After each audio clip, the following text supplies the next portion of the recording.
একটা কথা বলবো, আজকে রাখি বন্ধন। এই রাখি বন্ধনের শুভ সকালে একটা কথা বলতে চাইবো, যেটা নিয়ে কলকাতা আরজিকর হসপিটাল থেকে যে একটা সবচেয়ে দুর্ভাগ্য বলা যায়, যেটা আমাদের নিজেকে লজ্জা লাগে, ঘৃণা লাগে, যে কারণটা ঘটিয়েছে সেটা আদৌ সাপোর্ট করছি না।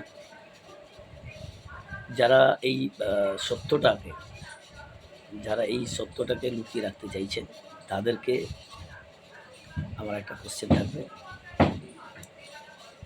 মিথ্যা যতই শক্তিশালী হোক, সত্যের জয় নিশ্চিত, তবে অপেক্ষা মাত্র। সত্যকে মাছ দিয়ে ঢাকা যায় না, কোনোদিন যাবে না। আর যারা এর প্রতিবাদ করছে না, যারা সাপোর্ট করছে, তারা এই সমাজের বর্বরতা আরও নিচে নেমে গেছে। তাদের উদ্দেশ্যে এইটাই বলবো যে একটা স্বাভাবিক কারণে আমাদের দ্বিতীয় ভগবান যদি বলা যায়, তা ডাক্তার।